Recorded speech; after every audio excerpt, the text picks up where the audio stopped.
आज जिस तरीके से पाकिस्तान के अंदर जुल्म ज़्यादतियों का जो बाज़ार गर्म है, अगर आर्मी चीफ को देखें तो उनका किस तरीके से पाकिस्तान के सब अदारों के ऊपर कंट्रोल है कि पाकिस्तानी अपने ही आर्मी, अपने ही मुहाफ़िज़, अपने ही चौकीदारों से खौफज़दा हैं, डरते हैं कि कहीं हमें एयरपोर्ट से उतरते हुए न पकड़ लें। मौलाना तारक जमील साहब ने सिर्फ एक दवा की थी इमरान खान के लिए, उनको जनाब उतार दिया गया। बिल्कुल ही तुम मर गए हो, बेशरम हो, घटिया हो गए हो ना, तो दिल में बुरा जानो। पाकिस्तानियों, खुदा के लिए इस रमज़ान मुबारक में अपने आने वाली नस्लों के बारे में सोचो।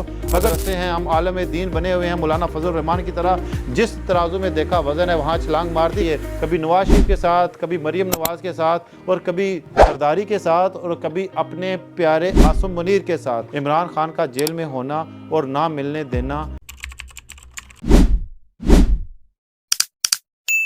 बिस्मिल्लाहिर्रहमानिर्रहीम। अस्सलाम वालेकुम नाज़रीन, मैं हूं नकीब राजा बरतानिया के शहर लंदन से, और आप देख रहे हैं मुझे सोशल मीडिया के ऊपर।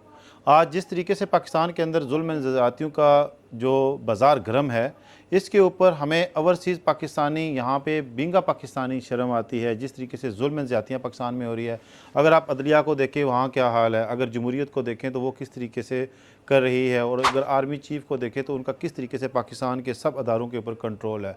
पाकिस्तान को 1947 से लेके अभी तक अगर देखा जाए तो जिस तरीके का इस्टेब्लिशमेंट का रोल रहा है वो किसी से भूला नहीं है।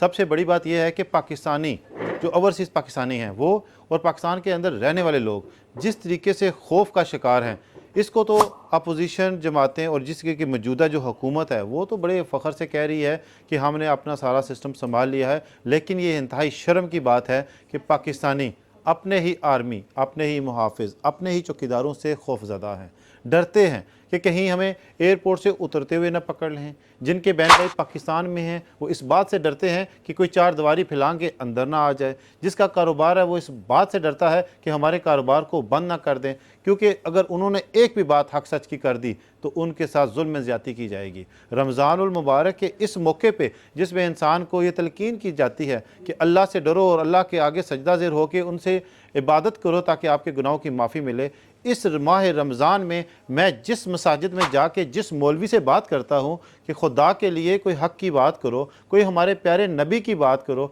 हमारे नबी ने जंगें लड़ी हैं, हमारे नबी के नवासे ने जान कुर्बान की है, उसकी बात करो। हमारे नबी ने जो बातें हमारे लिए छोड़ी हैं, सुन्नत रसूल है उनकी सियासत। हमारे मौलवियों को करनी चाहिए बात कि हम भी सियासी हैं, हम भी सियासत करेंगे, हमारे नबी ने जो सियासत की। लेकिन खुदा की कसम ये मौलवी इस कदर बुज़दिल हैं, इस कदर डरते हैं, इतने इतने बड़े पेटू निकाले हुए अल्लाह और अल्लाह के रसूल के नाम पे पैसे तो लेने के लिए तैयार हैं, बच्चों को कुरान की तालीम तो देते हैं लेकिन उसका मतलब नहीं समझाते, और अल्लाह के रसूल पे चंदा तो बटोरते हैं। अभी देखिए हर मस्जिद में, हर टीवी चैनल पे जाके मस्जिद का नाम लेके बैठे हुए हैं, चंदा दे दो, फतराना दे दो, ये दे दो। खुदा की कसम अगर उनसे बोला जाए कि हक सच की बात क्या है, पाकिस्तान के अंदर जुल्म कर कौन रहा है, मुजालिम कौन डा रहा है, ये एक नाम नहीं लेंगे।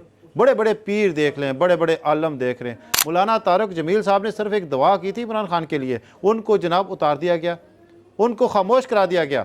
मुझे बताइए, इस तरह की पूरी पाकिस्तान की तारीख पड़ी हुई है। खुदा के लिए पाकिस्तानियों, अल्लाह के सामने जाके सजदा ज़ेर तो हो जाते हो, रोज़े तो रखते हो, ज़कातें तो देते हो, फितराने तो देते हो, लेकिन इस चीज़ को समझो कि अपने ईमान की ताकत को देखो। कहते हैं सबसे बड़ी ताकत होती है आपके ईमान की। अगर इतने मजबूत हो तो हाथ से रोको, कमज़ोर हो तो कम से कम आवाज़ बुलंद करो। बिल्कुल ही तुम मर गए हो, बेशरम हो, घटिया हो गए हो ना, तो दिल में बुरा जानो।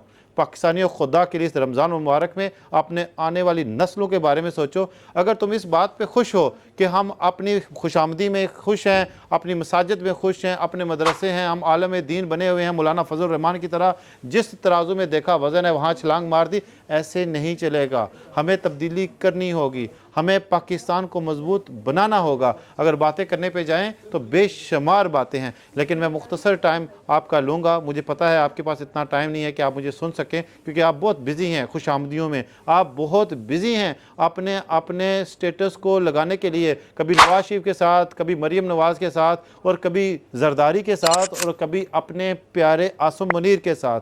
खुदा के लिए होश के नाखन लो, हक सच की बात करो।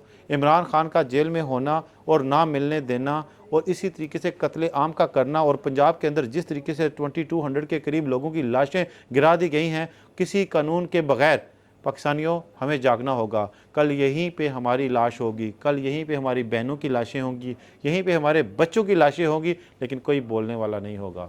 نقیب راجہ کو اجازت دیجیے, نیکسٹ پروگرام میں آپ سے دوبارہ ملیں گے. برطانیہ کے شہر لنڈن سے نقیب راجہ آپ سے اجازت چاہتا ہے. السلام علیکم.